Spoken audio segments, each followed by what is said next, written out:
In the ancient kingdom of Eldamore, where golden towers pierce the morning mist and centuries-old traditions hold more power than any crown, a dying king's final wish would shatter everything his people believed about loyalty, love, and legacy. What happens when the most powerful prince in the realm must choose between honoring his father's dying words and protecting the woman he secretly loves? What price must be paid when royal blood runs cold and palace gates become prison walls? This is not just a story about crowns and castles. This is about the moment when duty collides with the heart, when family secrets buried for decades rise like ghosts to claim their due, and when the most devastating goodbye becomes the only path to salvation. In 5 days, everything will change. A kingdom will hold its breath. A prince will make an impossible choice. And a woman's fate will hang in the balance between love and law, between mercy and revenge. The gates of Eldamore Palace have never been closed to those of royal blood. Until now. Welcome to a story where every whisper matters, every glance could be the last, and every goodbye might be forever. The morning sun cast long shadows through the stained glass windows of King Theodore's private chambers, painting rainbow patterns across the marble floor where Prince William knelt beside his father's bed. The smell of burning herbs and medicine filled the air, a constant reminder that time was running out for the greatest king Eldamore had ever known. King Theodore's once powerful frame had withered over the past months, but his eyes still held the sharp intelligence that had guided the kingdom through 3 decades of prosperity. His breathing was labored, each rise and fall of his chest a struggle against the illness that no royal physician could cure. "William," the king whispered, his voice barely audible above the crackling of the fireplace. "Come closer, my son. There are things you must know before I join your mother in the eternal gardens." Prince William moved closer to the ornate bed where his father lay surrounded by silk pillows embroidered with the royal crest. At 32, William had spent his entire life preparing for this moment, yet nothing could have prepared him for the weight of watching his hero fade away. His dark hair, so similar to his father's in younger days, fell across his forehead as he leaned in to catch every precious word. "Father, save your strength," William said gently, taking the king's cold hand in his own. "The physicians say you need rest." A weak smile crossed Theodore's pale lips. "Rest is for those who have finished their work, my boy. My work will only be complete when you understand what I'm about to tell you." The king's grip tightened with surprising strength. "What I'm about to ask of you will seem cruel, perhaps even impossible. But you must trust that everything I've done, everything I'm asking you to do, serves a greater purpose." William felt a chill run down his spine that had nothing to do with the cool morning air seeping through the ancient stone walls. In all his years he had never seen such a look of anguish in his father's eyes. "Tell me, father, I'll do whatever you ask." King Theodore closed his eyes for a moment, gathering strength for what would be the most difficult conversation of his reign. When he opened them again, they were filled with a sadness that seemed to stretch back through generations. "Do you remember Lady Camilla Ashford, William? The woman who has been like a daughter to our family since she was orphaned at 15? William's heart skipped a beat at the mention of her name. Lady Camilla, with her flowing auburn hair and eyes like emeralds, had been a constant presence in the palace for nearly 2 decades. She had grown from a frightened girl seeking refuge into one of the most beloved figures in the kingdom. More importantly to William, she had become the woman he loved in secret, the one person who made his heart race every time she entered a room. "Of course, father. Lady Camilla has been nothing but loyal to our family and our kingdom." The king's expression grew even more pained. "That loyalty, William, is precisely what makes what I must tell you so difficult." He paused, struggling with each word. Camilla's father, Lord Ashford, was not the noble man we all believed him to be. William felt confusion wash over him. Lord Ashford had died when Camilla was young, and William remembered him only vaguely as a quiet, scholarly man who had served faithfully in the king's council. "I don't understand, father. Lord Ashford served our family with honor." King Theodore shook his head slowly, each movement seeming to cause him pain. "On the surface, yes. But in the final months of his life, Lord Ashford was involved in a conspiracy that could have destroyed our kingdom. He was secretly meeting with agents from the Northern Territories, planning to sell them military secrets that would have allowed them to conquer Eldamore." The words hit William like a physical blow. The Northern Territories had been Eldamore's greatest enemy for generations, a harsh land ruled by warlords who had tried countless times to claim the rich farmlands and prosperous cities of their southern neighbor. "That's impossible," William said, his voice rising slightly. "Camilla would never—" "Camilla knows nothing of this," the king interrupted. "She was just a child when her father died. I made sure she was raised in ignorance of his crimes, hoping that his sins would not fall upon her innocent head. William's mind raced as he tried to process this revelation. Then why are you telling me this now? If Camilla is innocent... The king's grip on his son's hand became almost painful. Because Lord Ashford's conspirators were never caught, William, they have been waiting, planning, growing stronger, and now, with my death approaching, they believe their time has come. A log shifted in the fireplace, sending sparks up the chimney and casting dancing shadows across the room. William felt as though the ground beneath him was crumbling away. Our spies have discovered that these conspirators plan to use Camilla as their weapon, King Theodore continued, his voice growing weaker with each word. They believe that, because she has grown so close to our family, because she has access to the palace and your trust, she would be the perfect person to help them from within. But you said she's innocent, William protested. Camilla would never betray us.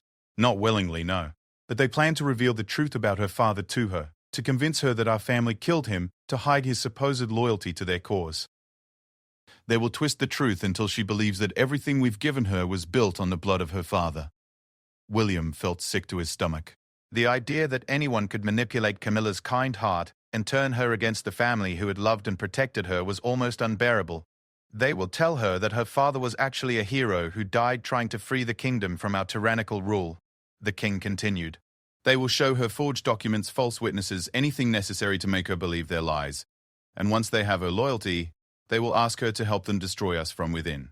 The prince stood up abruptly, pacing to the window that overlooked the palace gardens, where he could see Camilla walking among the rose bushes, her green dress flowing like water as she moved. She looked so peaceful, so innocent, completely unaware of the storm that was about to engulf her life. What can we do, father? How do we protect her from this deception? King Theodore was quiet for so long that William turned back to see if he had fallen asleep. But the king's eyes were open, staring at the ceiling with an expression of profound sorrow.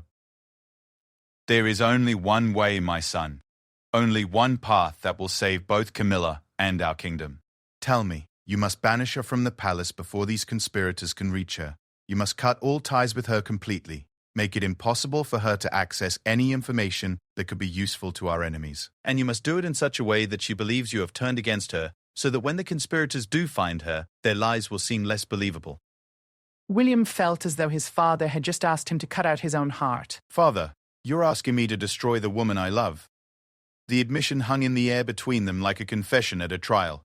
King Theodore's eyes filled with tears as he looked at his son's anguished face. I know, William. I know how much she means to you.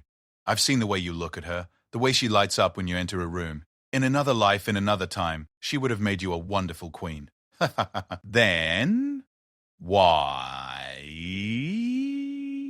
William's voice broke. Why must we sacrifice our happiness for the fear of what might happen? The king struggled to sit up slightly, using the last of his strength to meet his son's eyes directly. Because the welfare of hundreds of thousands of people rests on your shoulders now, my son. Because sometimes those who would be king must give up everything they treasure to protect those they serve. Because if these conspirators succeed in turning Camilla against us, it won't just be our family that suffers. It will be every farmer, every merchant, every child in our kingdom who pays the price for our weakness. William sank back into the chair beside the bed, his head in his hands. The weight of his future crown had never felt heavier than it did in this moment. How do I do it, father? How do I look into her eyes and make her believe I no longer care for her? King Theodore reached out and placed his hand on his son's shoulder. You will find the strength because you must. Because you are not just William, the man who loves Camilla. You are William, the future king who loves his people. And sometimes, my dear boy, the greatest act of love is letting go. The king's voice dropped to barely a whisper. There is something else, something that will make this even more difficult. Our spies report that the conspirators plan to approach Camilla within the week. If you do not act before my funeral, it may be too late to save her from their influence. William felt the rooms spinning around him. His father would likely die within days, and he would have to banish the woman he loved before he even had time to properly mourn. When the time comes, the king continued, you must be harsh, William. You must make her believe that you see her as nothing more than a burden, a reminder of her father's shame. It will break her heart and it will break yours, but it is the only way to save her life and our kingdom. As if sensing that their conversation was drawing to a close, a soft knock came at the chamber door. Your Majesty, came the voice of Sir Marcus, the king's most trusted advisor. Lady Camilla has requested an audience. She wishes to bring you some soup from the kitchen gardens. William and his father exchanged a look filled with heartbreak and resignation. Here was Camilla, as always, thinking of others before herself, wanting to comfort a dying king with the simple gift of homemade soup. "Send her away," King Theodore said, loud enough for Sir Marcus to hear. "Tell her the king is too ill for visitors today." "But father," William started. "No, my son. The kindness must end now. Every moment we delay makes the final goodbye more painful for both of you. From this moment forward, you must begin to distance yourself from her. You must prepare for what is to come." William heard Camilla's disappointed voice through the door as Sir Marcus delivered the message, heard her footsteps retreating down the marble hallway. He wondered if he would ever hear her laugh again, if he would ever see her smile at him with the warmth that had sustained him through the darkest moments of his life. "I need you to promise me, William," the king said, his voice growing fainter. "Promise me that you will do what must be done, no matter how much it hurts. Promise me that you will protect our kingdom and save Camilla from a fate worse than banishment." Prince William looked into his father's eyes, seeing there the weight of 3 decades of difficult decisions, of sacrifices made in the name of duty. He thought of all the people depending on him, all the lives that would be affected by his choices in the coming days. "I promise, father," he whispered, feeling as though he was signing away his own soul. "I promise I will do what must be done." King Theodore smiled then, the first genuine smile William had seen from him in weeks. "You will be a great king, my son. Perhaps the greatest Eldamore has ever known. And someday, when the danger is past and the conspirators have been defeated, perhaps you will find a way to explain to Camilla why you had to break both your hearts to save her life." As the afternoon light faded into evening, William sat beside his father's bed, holding the hand of the only man who had ever truly understood the burden of ruling a kingdom. And in the growing darkness, he began to prepare himself for the most difficult performance of his life, convincing the woman he loved that he no longer wanted her in his world. Outside the window, the palace gardens grew dark and still, and somewhere in her chambers, Lady Camilla Ashford sat wondering why the king had refused to see her, unaware that her entire world was about to change forever. 3 days had passed since King Theodore's revelation, and the palace felt different to Prince William. Every corridor seemed darker, every conversation more weighted with hidden meaning. The king's condition had worsened dramatically, and the royal physicians spoke in hushed tones about hours rather than days. William found himself avoiding the places where he might encounter Camilla, taking longer routes to his father's chambers, and conducting his meetings in rooms far from her usual haunts. But Eldamore Palace was vast, not infinite, and he knew he couldn't avoid her forever. The inevitable happened on a grey Tuesday morning when he rounded a corner near the library and found himself face to face with the woman who had unknowingly become both his greatest love and his greatest burden. Lady Camilla Ashford stood in the hallway holding an armload of books, her auburn hair catching the light from the tall windows behind her. She was wearing a simple blue dress that brought out the green in her eyes, and when she saw William, her face lit up with the warm smile that had been haunting his dreams for the past 3 nights. "William," she said softly, setting down the books on a nearby table, "I've been hoping to see you. How is your father today?" For a moment, William forgot everything his father had told him. All he could see was Camilla's genuine concern, the way her eyes searched his face for signs of hope or despair. She had always been able to read him better than anyone else in the kingdom, and he could see her registering the tension in his shoulders, the shadows under his eyes. "He's declining," William managed to say, his voice stiffer than usual. "The physicians don't expect him to last much longer." Camilla moved closer, and William caught the familiar scent of lavender that always seemed to surround her. "I'm so sorry, William. I know how much he means to you. Is there anything I can do? Perhaps some broth from the kitchen?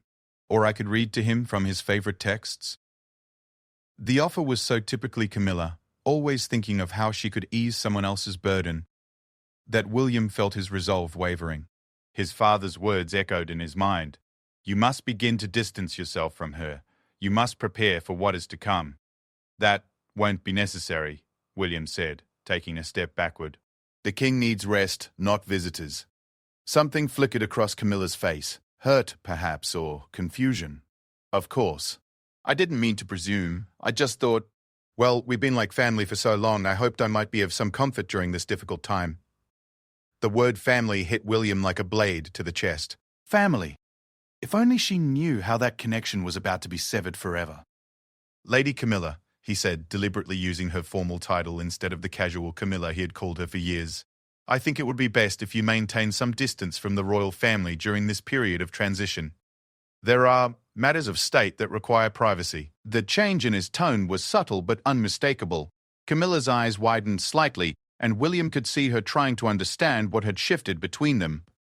They had known each other for nearly 20 years, had shared countless conversations, walks in the garden, quiet evenings by the fire reading together. This formal coldness was completely foreign to their relationship. I see, she said slowly, her voice carefully controlled. Have I done something to offend you, or the king? If I have, please tell me so I can make amends. The pain in her voice was almost unbearable. William wanted nothing more than to take her in his arms and explain everything, to tell her about the conspiracy and his father's fears, to assure her that none of this was her fault.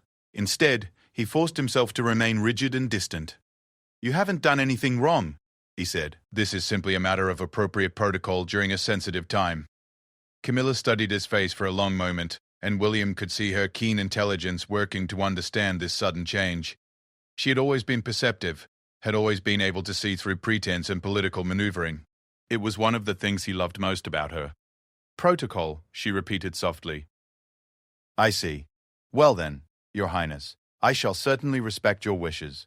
The formal address stung more than William had expected. Camilla had never called him Your Highness, except in the most formal court ceremonies. Hearing it now, in this private moment, felt like a door slamming shut between them. She gathered her books from the table, and as she did, one of them fell to the floor. Both William and Camilla reached for it at the same time, their hands brushing as they both grasped the leather-bound volume. The touch sent an electric shock through William's entire body, a reminder of all the gentle touches they had shared over the years, her hand on his arm during conversations, their fingers accidentally meeting as they reached for the same book, the way she had held his hand when his favorite horse had died 3 years ago. They both stood up slowly, the book between them, their faces closer than they had been in days. William could see tiny flecks of gold in Camilla's green eyes. Could see the questions and hurt swimming there. For a moment, time seemed suspended, and he thought she might ask him directly what was happening, might demand the truth he was desperate to give her. Instead, she carefully took the book from his hands, making sure not to touch him again. Thank you, Your Highness, she said quietly. I hope your father finds peace soon. She turned to leave, but something in William snapped. He couldn't let her go like this, couldn't let their conversation end on such a cold note. Camilla, wait. She turned back, and for a moment her formal composure slipped, showing him a glimpse of the vulnerable woman beneath. Yes? William searched for words that would ease her confusion without betraying his father's trust. I want you to know that whatever happens in the coming days, whatever changes may come to the palace, I have always valued your friendship and your loyalty to our family. It was as close to the truth as he dared come, and he could see that she understood there was more behind his words than he was saying. And I have always valued yours, she replied softly. Whatever changes may come. After she left, William stood alone in the hallway for several minutes, fighting the urge to chase after her and tell her everything. Instead, he made his way to his father's chambers, where he found King Theodore, awake and alert despite his worsening condition. I saw her, didn't I? The king said without preamble. I can see it in your eyes. How did it go? William sank into the chair beside the bed, suddenly feeling exhausted. I began to distance myself, as you advised. But father, it felt like torture. She doesn't understand what's happening, and I can see it's hurting her. King Theodore nodded sadly. The pain you're feeling now is nothing compared to what would come if the conspirators succeed in turning her against us.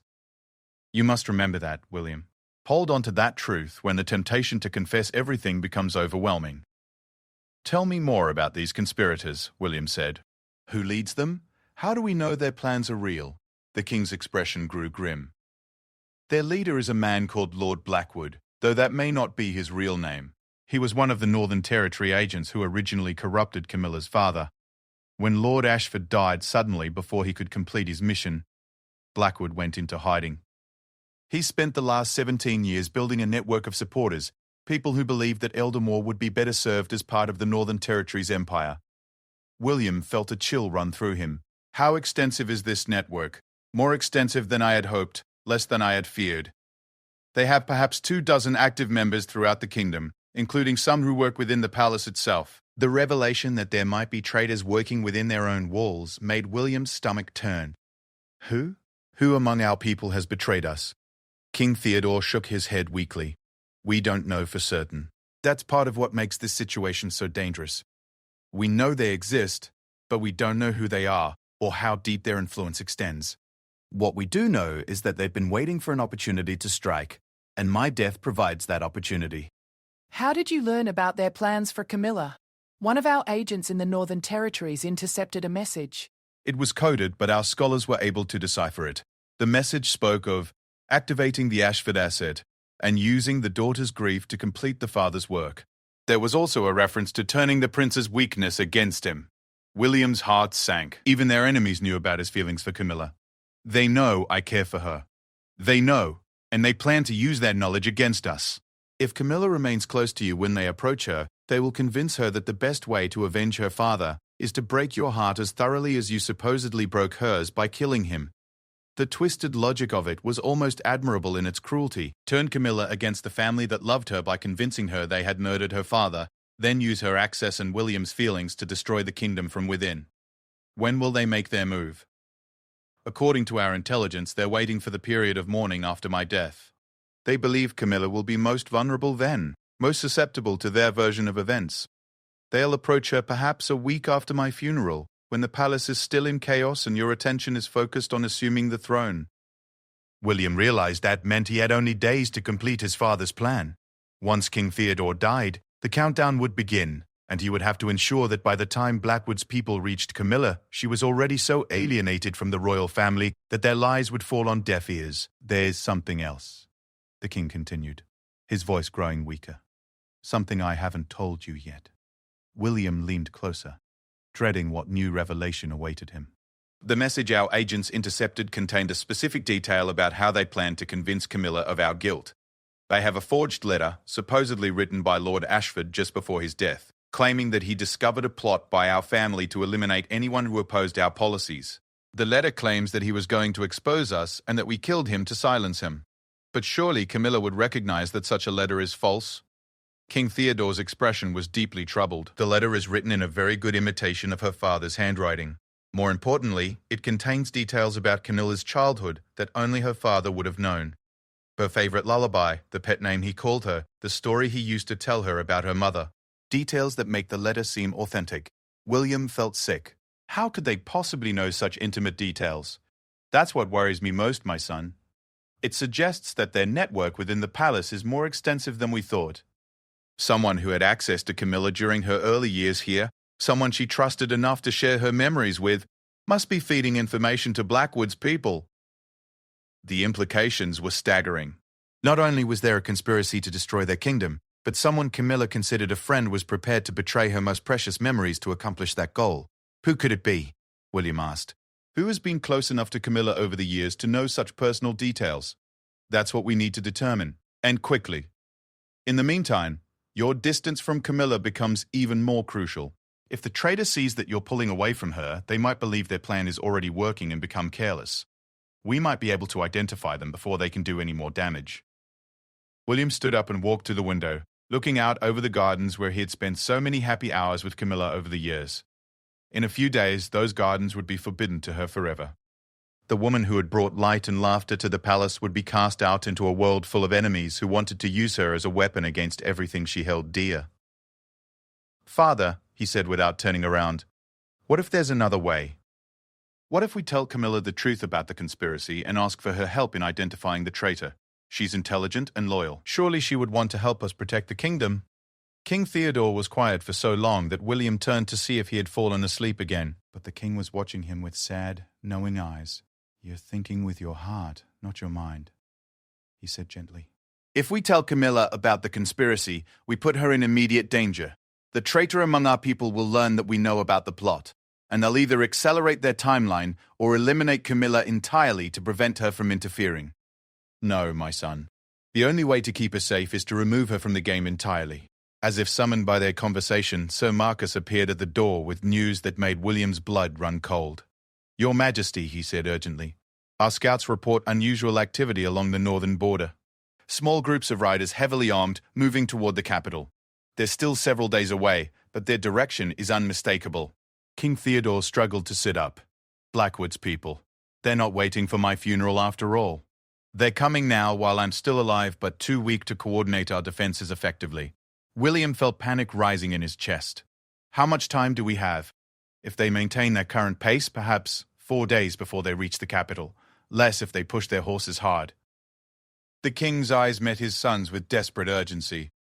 William, you must accelerate our timeline. You cannot wait any longer to distance yourself from Camilla. The final confrontation must happen tomorrow, or it may be too late to save her from what's coming. As Sir Marcus left to coordinate the kingdom's defenses, William realized that his time for gentle preparation was over. Tomorrow he would have to destroy the heart of the woman he loved, and he would have to do it so thoroughly that even when her enemies came to her with their lies and false promises, she would want nothing to do with the royal family of Eldamore. The weight of the crown had never felt heavier than it did in that moment, as William prepared for the most difficult performance of his life. The morning of the confrontation arrived grey and stormy, as if nature itself sensed the heartbreak that was about to unfold within the palace walls. Prince William had barely slept, spending the dark hours rehearsing the cruel words he would need to speak, preparing himself for the moment when he would watch love die in Camilla's eyes. King Theodore had grown weaker overnight, but his mind remained sharp with the desperate clarity that sometimes comes in final hours. He had summoned William before dawn to give him final instructions, and the conversation still echoed in the prince's mind as he made his way through the palace corridors. Remember, his father had whispered, his voice barely audible, you must make her believe that you see her as nothing more than a burden, a charity case we've grown tired of supporting. She must leave here convinced that she has no allies within these walls, no reason to ever return. Only then will she be safe from what's coming. Now, as William walked toward the morning room where he had asked Camilla to meet him, he felt like a condemned man approaching his own execution. Through the tall windows he could see storm clouds gathering over the kingdom, mirroring the turmoil in his heart. He had chosen the morning room deliberately. It was where they had shared their first real conversation 17 years ago, when a frightened 15-year-old Camilla had first arrived at the palace. He remembered how she had stood by the very same window where he now paused, looking out at the gardens with wonder and uncertainty. He had been only 15 himself then, but already he had felt protective of the orphaned girl with sad green eyes and quiet dignity. The irony was not lost on him that this same room would now witness the end of everything beautiful that had grown between them. Camilla was already there when he arrived, standing by the fireplace in a dress of deep green that made her hair look like burnished copper. She turned when she heard his footsteps, and William was struck by how nervous she appeared. She had clearly sensed that something significant was about to happen. "Good morning, William," she said softly. "Thank you for agreeing to see me. I know your time is precious with your father so ill." The gentle courtesy in her voice made what he was about to do feel even more monstrous. Here she was, worried about imposing on his time even as she faced her own confusion and hurt from his recent coldness. "Lady Camilla," he replied, deliberately using her formal title again. "You said you needed to speak with me about something urgent." She nodded, clasping her hands together in front of her. "Yes, I'm concerned that I've somehow offended you or your father. Over the past few days, I've felt such a change in the atmosphere of the palace, particularly in how you've been treating me. If I've done something wrong, I need to know so I can make amends." The direct question hung in the air between them, and William realized this was his moment. He could either give her some gentle excuse that would only prolong her confusion, or he could deliver the killing blow that would accomplish his father's plan. The approaching danger left him no choice. "You haven't done anything wrong, Camilla," he said, then paused, steeling himself for what came next. "That's precisely the problem." Confusion flickered across her face. "I don't understand." William moved to the window, unable to meet her eyes for what he was about to say. "For years, this family has treated you as one of our own. We've given you shelter, education, position, everything you could need or want. And in return, you've given us what, exactly?" He could hear the sharp intake of her breath behind him. "William, what are you saying?" "I'm saying that perhaps it's time we acknowledge the reality of the situation." He turned back to face her, forcing his expression into the cold mask of a prince addressing a subject rather than a man speaking to the woman he loved. "You're not family, Camilla." "You're not even nobility, really." Your father was a minor lord with a modest estate and questionable judgment. We took you in out of charity, but charity has its limits. The color drained from Camilla's face as if he had struck her physically. Questionable judgment? William, my father served your family faithfully until the day he died. Did he? William asked, hating himself for the cruel doubt he was planting. Or did we simply choose to overlook his indiscretions out of kindness to his orphaned daughter? Camilla staggered slightly, reaching out to steady herself against the back of a chair. What indiscretions? William, what are you talking about? This was the moment of no return. William knew that once he spoke the next words, there would be no taking them back, no explaining them away as a misunderstanding. He would be poisoning her memories of her father, destroying the foundation of everything she believed about her place in the world. Your father was not the honorable man you remember, Camilla. In his final months there were irregularities in his conduct. Questions about his loyalty, about who he was really serving. My father chose not to pursue the matter out of respect for your youth, but those questions have never been fully resolved. That's a lie, Camilla whispered, but William could see doubt creeping into her eyes. My father was the most honorable man I ever knew. Was he? William pressed, each word feeling like acid in his throat. Then perhaps you didn't know him as well as you thought. Perhaps the man who raised you was not the same man who served in my father's council. Camilla's hands were shaking now, and William had to force himself not to go to her, not to take her in his arms and confess everything. Instead, he continued his merciless assault on everything she held dear. The truth is, Camilla, that my family has been carrying the burden of your father's questionable legacy for 17 years. We've housed you, fed you, educated you, all while wondering if we were harboring the daughter of a traitor in our very midst. Stop, Camilla said, her voice breaking. Please, William, stop saying these things. But William couldn't stop now. He had to finish what he'd started. Had to ensure that she would want nothing to do with the royal family when Blackwood's people came to her with their lies. And now, with my father dying and the responsibility of the kingdom falling to me, I find I don't have the luxury of continuing this charade. The kingdom needs a strong king, not one who is seen as harboring potential enemies out of misguided sentimentality. Tears were streaming down Camilla's face now, but her voice was steady when she spoke. What are you saying, William? Speak plainly. William felt something die inside him as he delivered the final blow. I'm saying that your time here is over, Lady Camilla. I'm saying that you are no longer welcome in the palace of Eldamore. You have 3 days to gather your belongings and find somewhere else to live. I suggest you return to your father's estate, such as it is. The silence that followed was deafening. Camilla stood frozen, staring at him as if she had never seen him before. When she finally spoke, her voice was barely audible. 17 years, she whispered. 17 years I've called this place home. 17 years I've loved this family as my own, and you're casting me out based on vague suspicions about a man who died when I was 15 years old? I'm making a decision that should have been made long ago, William replied, each word cutting through his own heart like a blade. This palace is not a charitable institution, and I am not my father. I won't continue his mistakes out of misplaced sympathy. Camilla wiped the tears from her cheeks with the back of her hand, and William watched as something hardened in her expression. The hurt was still there, but it was being tempered by anger and a pride he had always admired in her. I see, she said quietly. And is this your decision alone, or does it come from the king as well?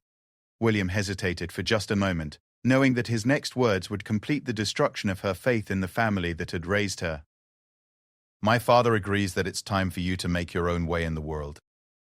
He feels that we've done our duty to your father's memory, and that continuing to support you serves no purpose for the kingdom. It was the greatest lie William had ever told, and he watched it land like a dagger in Camilla's heart. King Theodore had loved her like a daughter, had often spoken of how she brought light and joy to the palace. To suggest that he wanted her gone was perhaps the cruelest cut of all. Camilla straightened her shoulders, and William saw the moment when her hurt transformed into something harder and more dangerous. The vulnerable girl was gone, replaced by a woman who had just learned that everything she had believed about love and loyalty was a lie. Very well, Your Highness, she said, her voice now cold as winter stone. I understand perfectly. You've made your position clear, and I won't burden you with my presence any longer than necessary. She moved towards the door, but paused before reaching it. I do have one question, though. Was any of it real? All those years of friendship, all those conversations and shared moments, were you simply tolerating me out of duty the entire time? The question hung in the air like a sword about to fall. William knew that his answer would determine not just how she remembered their relationship, but how much of her heart would remain intact when she left the palace forever? A kind answer might give her some comfort, but it would also leave her vulnerable to the lies she would soon hear about her father and the royal family. "You were a pleasant enough companion," he said finally, his voice carefully neutral. "But friendship between a prince and a ward of the court is not the same as friendship between equals. I think perhaps you misunderstood the nature of our relationship." Camilla's face went completely blank, and William realized he had just watched her close off whatever part of her heart had still been open to him. "I see," she said again, and this time the words carried no emotion at all. "Thank you for clarifying the situation, Your Highness. I won't make the mistake of presuming upon your kindness again." She opened the door to leave, but her next words stopped William cold. "I hope when your father dies and you become king, you'll remember this conversation. I hope you'll remember the day you chose duty over everything decent and human in your heart, because when you're sitting alone on your throne, surrounded by people who fear you rather than love you, you'll know that you did this to yourself." The door closed behind her with a quiet click that sounded like thunder in the sudden silence. William stood alone in the morning room, staring at the place where she had stood, feeling as though he had just murdered something beautiful and irreplaceable. Outside, the storm that had been building all morning finally broke, sending rain against the windows in sheets that matched the tears he could no longer hold back. Somewhere in the palace, the woman he loved was packing her belongings and preparing to leave the only home she had known for more than half her life. And somewhere to the north, enemies were riding hard toward the capital, carrying lies and false promises that would seem all too believable to a woman who had just learned that the people she trusted most had cast her aside without a second thought. William sank into a chair and put his head in his hands, wondering if saving Camilla's life was worth destroying her soul.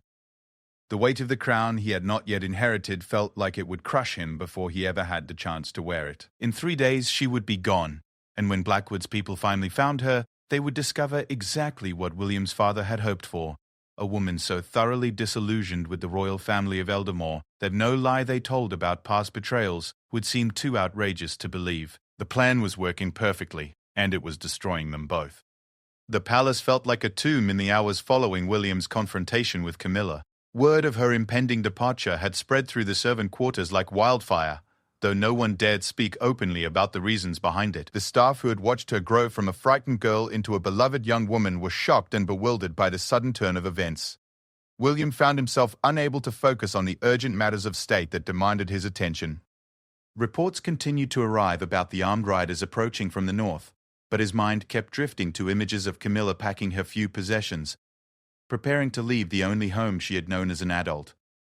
Every time he passed her chambers, he had to resist the urge to knock on the door and confess everything. King Theodore's condition had deteriorated sharply since the morning, as if the effort of preparing his son for this moment had consumed the last of his strength. When William entered the royal chambers that evening, he found his father barely conscious, breathing shallow and labored. "Is it done?" the king whispered without opening his eyes. "It's done," William replied, his voice hollow. "She leaves tomorrow morning." "Good." King Theodore's eyes fluttered open, focusing on his son's face with effort. "I know it was difficult, my boy. But you may have saved not only her life, but the lives of thousands of our people." William pulled his chair closer to the bed. "Father, I need to know something. In all your years of rule, did you ever have to make a choice like this? Did you ever have to destroy something precious to protect something greater?" A sad smile crossed the king's pale lips. "More often than I care to remember." "The throne is built on such sacrifices, William. Every king who has ever ruled effectively has had to choose duty over desire, the needs of many over the needs of few. It's the burden we bear so that others don't have to. But how do you live with it? How do you wake up each morning knowing that you've caused such pain to someone you care about?" King Theodore struggled to sit up slightly, his eyes gaining some of their old intensity. "You live with it by remembering why you made the choice in the first place, by remembering that sometimes the greatest act of love is letting someone go, even when they can't understand why. And you live with it by hoping that someday, when the danger has passed and the truth can be told, there might be forgiveness. Do you really believe she'll ever forgive me for what I said to her today?" The king was quiet for a long moment, considering the question. "Perhaps not," he admitted finally. "The wounds you inflicted today may never fully heal. But William, would you rather have her alive and angry or dead and grateful?" Before William could answer, Sir Marcus appeared at the chamber door with an urgent expression. "Your Majesty, Your Highness," he said breathlessly. Our scouts report that the northern riders have changed course. They're no longer heading directly for the capital. William felt a flicker of hope. Are they retreating? No, sir. They appear to be moving toward the eastern border, toward Lord Ashford's old estate. The blood drained from William's face. Camilla's estate. They're going directly to her, instead of waiting for her to leave the palace. King Theodore struggled to sit up fully, alarm cutting through his weakness. How much time do we have? If they maintain their current pace, they'll reach the estate sometime late tomorrow night. If Lady Camilla leaves the palace in the morning, as planned, she'll arrive at her estate only a few hours before they do. William was already moving towards the door. I have to warn her. I have to tell her not to go there. Wait! King Theodore called, his voice stronger than it had been in days. If you warn her now, you'll undo everything we've accomplished. She'll want to know why armed riders are seeking her out, and if you tell her about the conspiracy, you'll put her in even greater danger. Then what do you suggest? William demanded, his composure finally cracking. That I let her walk into a trap? That I condemn the woman I love to face our enemies alone and unprepared? The king's eyes closed as he wrestled with the implications. When he opened them again, William saw a resignation there that chilled him to the bone. There is one other option, Theodore said slowly. One way to protect her that I had hoped we wouldn't need to use. Tell me. We arrest her.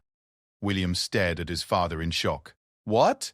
We place Lady Camilla under royal protection, confine her to the palace until the threat has passed. We tell the court that we've discovered evidence of a conspiracy against the crown and that she's being held for questioning about her father's activities. It would explain her sudden fall from grace and keep her safe from Blackwood's people at the same time. The idea was brilliant in its simplicity, but William could see the devastating cost. Father, that would destroy her reputation completely.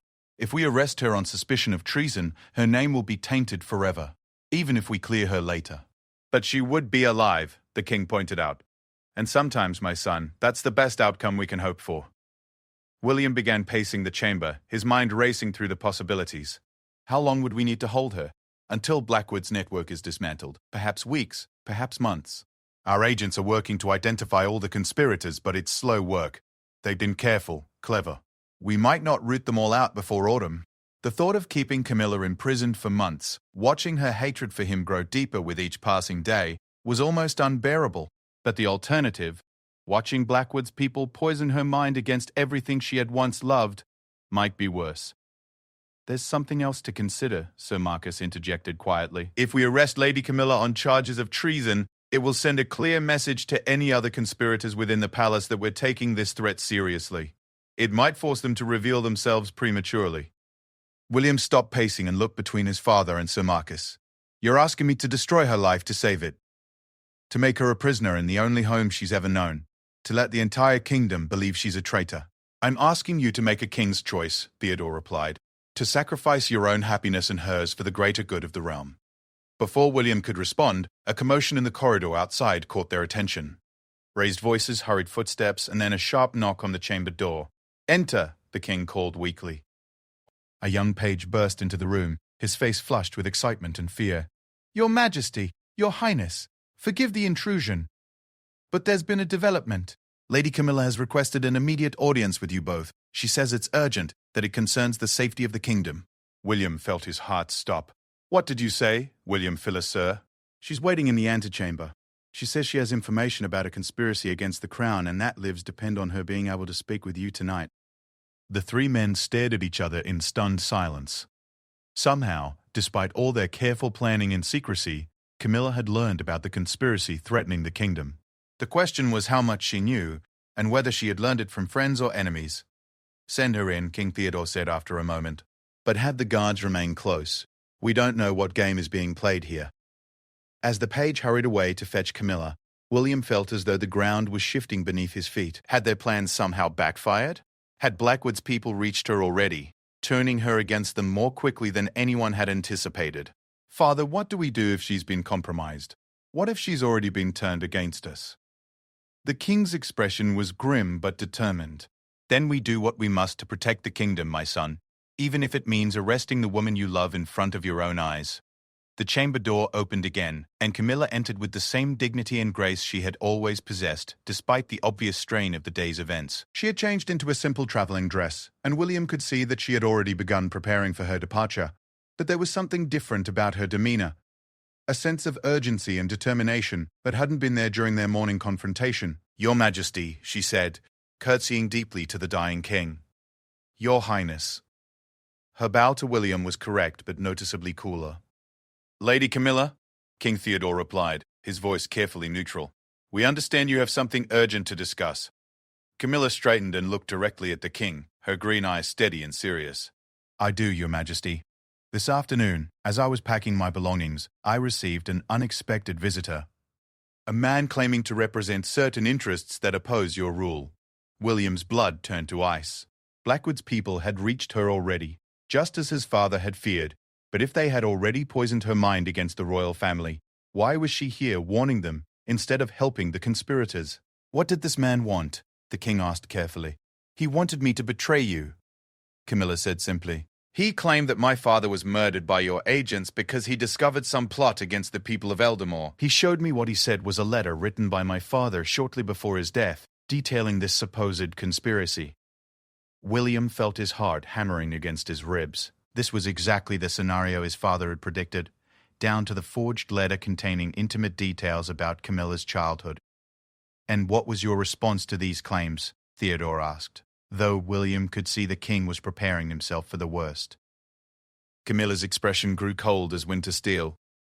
"I told him that if he ever dared to insult my father's memory with such lies again, I would have him thrown in the palace dungeons myself." The words hit the chamber like a thunderbolt. William stared at Camilla in amazement, unable to believe what he was hearing. "You didn't believe him?" the king asked, his own surprise evident. "Your Majesty," Camilla said with quiet intensity, "I may be many things, but I am not a fool. The man knew details about my childhood that only someone with access to the palace could have known. Details I've shared over the years with people I trusted. The fact that those details appeared in his forged letter told me everything I needed to know about who was really behind this conspiracy." William felt as though the world was spinning around him. "You realized the letter was forged?" Camilla turned to look at him directly for the first time since entering the chamber. "I realized many things today, Your Highness, including the fact that the cruel things you said to me this morning were lies designed to protect me from exactly this kind of approach." The silence that followed was absolute. William stared at Camilla, seeing in her eyes not the hatred and confusion he had expected, but a clear understanding of the impossible position he had been forced into. "How long have you known?" he asked quietly. "I began to suspect something was wrong when you suddenly started treating me like a stranger," Camilla replied. "The man I've known for 17 years doesn't change his nature overnight without a very good reason." And when this stranger appeared with his convenient story about my father's supposed martyrdom, I realized what that reason must be. King Theodore spoke with effort, his voice filled with amazement and something that might have been pride. "You understood that we were trying to protect you." "I understood that someone I trusted had betrayed my most private memories to our enemies," Camilla said firmly. "And I understood that the only way to flush out this traitor was to play along with their game while pretending to be the broken-hearted exile they expected me to become." William felt his legs give way, and he sank into a nearby chair. "You've been acting? This whole time since this morning you've been pretending to believe what I said?" A small, sad smile crossed Camilla's lips. "Did you really think I could believe that the man who held my hand when I cried over my father's grave, who stayed up all night reading to me when I was sick with fever, who taught me to dance for my first royal ball, did you think I could believe that man saw me as nothing more than a burden?" William felt tears burning behind his eyes. All this time, she had known. She had endured the pain of his rejection while understanding that it was necessary, had played her part in the deception even as her heart was breaking. "But how did you know to come here tonight?" Sir Marcus asked. "How did you know about the riders approaching from the north?" Camilla's expression grew grimmer. "Because the man who visited me wasn't working alone. After I rejected his offer, I followed him. He met with someone else in the palace gardens, someone wearing a hooded cloak who clearly didn't want to be identified. I couldn't see who it was, but I heard enough of their conversation to understand that they have people positioned around my father's estate, waiting for me to arrive. They're planning to take me whether I cooperate willingly or not." The king struggled to sit up further. "Did you recognize the voice of the person in the cloak?" "No, Your Majesty." They spoke very quietly, and the storm made it difficult to hear clearly. But I did learn one important thing. They're not planning to wait for me to travel to the estate. They're going to take action tomorrow night during your funeral procession. William's blood ran cold. During the funeral? But why? Because they know the palace guards will be focused on the ceremony and the crowds. They believe it will be the perfect time to either take me from the estate or, if I'm still here, to infiltrate the palace during the chaos. King Theodore closed his eyes, his face grey with exhaustion and worry. Then we have even less time than we thought. William, you must... His words were cut off as his breathing suddenly became laboured. William rushed to his father's side as the king's eyes rolled back and his body convulsed. Get the physicians, William shouted to Sir Marcus, but even as the words left his mouth, he knew it was too late. King Theodore's eyes found his son's face one last time. Protector, he whispered, his voice so faint that William had to lean close to hear. Protect them all. And then, as the storm raged outside the palace windows and enemies gathered in the darkness beyond the kingdom's borders, King Theodore of Eldamore drew his last breath, leaving his son to face the greatest challenge of his life, with enemies at the gates and the woman he loved standing beside him, ready to fight for a kingdom that had just lost its king. The hours immediately following King Theodore's death passed in a blur of ceremony, grief, and desperate preparation. By royal protocol, William was now King of Eldamore, though the formal coronation would wait until after his father's funeral. The weight of the crown, both literal and metaphorical, settled upon his shoulders like an iron mantle as he struggled to coordinate the kingdom's defense while honoring his father's final wishes. The palace had transformed overnight into a fortress. Guards patrolled every corridor, trusted servants were assigned to watch the others, and the great gates were sealed except for essential traffic. But William knew that their greatest threat came not from outside the walls, but from the traitor who moved freely among them. Someone who had access to Camilla's most private memories and the confidence to meet with foreign agents in the palace gardens. In the small hours before dawn, William convened an emergency meeting in the royal war room with Sir Marcus, Captain of Guards Henrik, and Lady Camilla herself. The decision to include Camilla in their strategic planning had been difficult. Every protocol and tradition argued against allowing a non-royal into such sensitive discussions. But she had already proven her loyalty and her intelligence, and William realized they needed every advantage they could get. The funeral procession begins at sunset, Sir Marcus reported, spreading maps across the oak table. We've tripled the guard detail and changed the route twice to confuse any potential attackers, but we're still vulnerable during the ceremony itself. Captain Henrik, a grizzled veteran of 3 decades of service, traced potential attack routes with his finger. The conspirators know our protocols, Your Majesty. They've been watching us long enough to understand how we respond to threats. Whatever they're planning, they'll have accounted for our standard defensive measures. William studied the maps, but his attention kept drifting to Camilla, who sat quietly beside him analyzing intelligence reports. She had insisted on staying to help coordinate their response, despite the personal danger it placed her in. Her presence both comforted and terrified him. He needed her sharp mind and unique insights into the conspiracy, but having her so close to the center of the conflict made her an even more tempting target for their enemies. What about the estate? William asked. Have our scouts reported any changes in the enemy positions around Lady Camilla's property? They've pulled back, Henrik replied. Our observers report that the armed groups that were positioned around the estate disappeared during the night. Either they've abandoned that part of their plan, or they're repositioning for something else. Camilla looked up from the report she was reading. They're repositioning, she said with certainty. The man who approached me yesterday was very specific about tomorrow night being crucial to their plans. They wouldn't give up just because I didn't cooperate immediately. Sir Marcus frowned. But if they're not waiting at the estate, where are they going? Here, William realized, the pieces suddenly falling into place.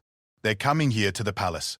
They know Camilla is still here, and they're planning to take her during the funeral chaos.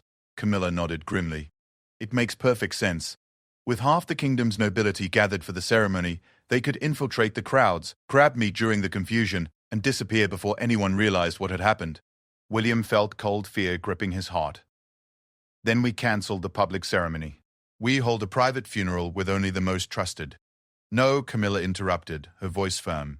Your Majesty, you cannot let them force you to change such an important tradition. The people need to see you honor your father properly.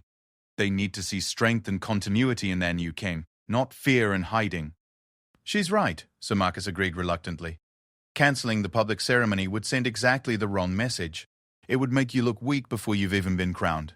William wanted to argue, wanted to choose Camilla's safety over political considerations, but he knew they were right. A king's first duty was to his people, even when that duty required sacrificing his personal desires. Then, we turn their plan against them, he said finally. We let them think they can take Camilla during the ceremony, but we're ready for them. We use her as bait to draw them out. The suggestion hung in the air like a death sentence. Using the woman he loved as bait to capture enemies who had already proven their ruthlessness felt like a betrayal of everything he was supposed to protect. Your Majesty, Captain Henrik said carefully, that's an extremely dangerous gamble. If anything goes wrong, I'll die knowing I tried to save my kingdom, Camilla said quietly. It's a risk worth taking. William turned to stare at her. Camilla, you don't understand what you're volunteering for. These people won't just take you prisoner if they succeed. They'll use you to destroy everything we've built here, and when you're no longer useful to them, they'll kill you. Her green eyes met his steadily. And if we don't stop them now, they'll keep trying until they succeed. How many innocent people will die while they pursue their goals? How many families will be torn apart by the war they're trying to start? The noble simplicity of her logic cut through William's emotional objections like a sword through silk. She was right, and he knew it. But knowing it didn't make the prospect of using her as bait any easier to bear. What exactly are you proposing? Sir Marcus asked. Camilla stood up and moved to the window, gazing out at the palace grounds where the funeral preparations were already underway. The conspirators expect me to be vulnerable and isolated during the ceremony. What if we give them exactly what they expect, but ensure that their attempt to take me leads them directly into a trap? William joined her at the window, close enough to catch the familiar scent of lavender that always surrounded her. Explain. During the funeral procession, I'll position myself in a place where I appear to be alone and unguarded, perhaps in the memorial garden where we laid Queen Eleanor to rest. It's slightly isolated from the main ceremony, but still within the palace grounds. The conspirators will see it as the perfect opportunity to grab me without causing a disruption to the main event. Captain Henrik was already shaking his head. Too dangerous. We'd have to position our guards far enough away to maintain the illusion that you're unprotected, but close enough to respond quickly if something goes wrong. In that kind of timing, a few seconds could mean the difference between rescue and disaster. Not if we have advance warning, Camilla replied. We know they have at least one agent inside the palace. What if we use that against them? What if we make sure that agent overhears information that leads them to believe they know exactly when and where to find me? William was beginning to understand her plan, and the elegant simplicity of it both impressed and terrified him. You want to feed false information to the traitor? Exactly. We let them think they have perfect intelligence about my location and the timing of their opportunity, but we control every aspect of what they think they know. Sir Marcus leaned forward, his strategic mind engaging with the possibilities. It could work. We could stage conversations where the traitor is likely to overhear them, plant documents where they might be found, create the illusion of routine activities that aren't routine at all. But how do we identify which member of the palace staff is the traitor? Henrik asked. Camilla smiled for the first time since entering the war room. We don't identify one traitor. We identify all of them. The three men stared at her in confusion. Think about it, she continued. We create multiple versions of the false intelligence, each slightly different. We make sure different staff members overhear different details. When the conspirators make their move, we'll know exactly who passed along which version of the information.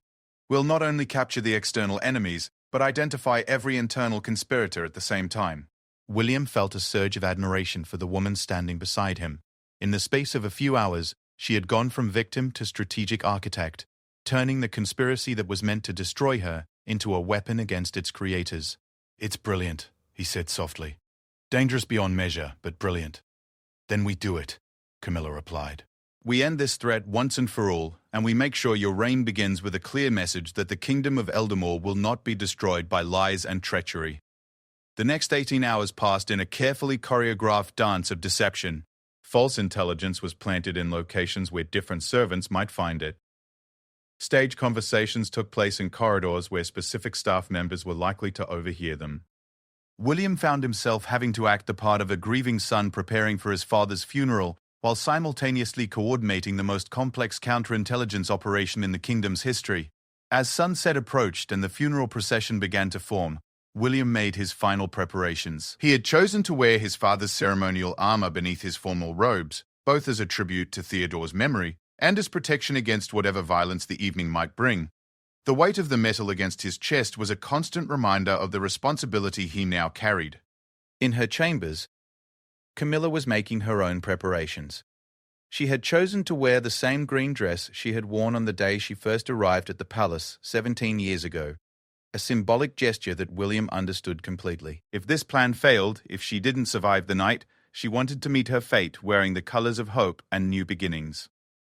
As the royal guards took their positions throughout the palace grounds, and the first mourners began to gather in the great courtyard, William made his way to Camilla's chambers for what might be their final private conversation.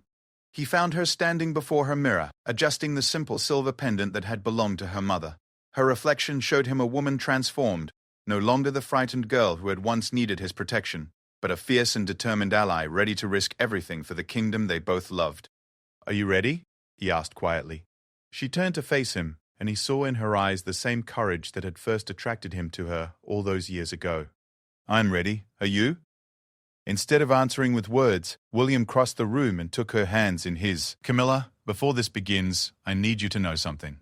Everything I said to you yesterday morning, every cruel word—" "I know," she interrupted gently. "I've always known. You don't need to apologize for being the kind of man who would sacrifice his own happiness to save someone he loves. But what if this is our only chance? What if something goes wrong tonight and I never get the opportunity to tell you?" She silenced him by placing her finger against his lips. "Then tell me now." William looked into her eyes, seeing there all the love and understanding he had dreamed of but never dared hope for. "I love you, Camilla.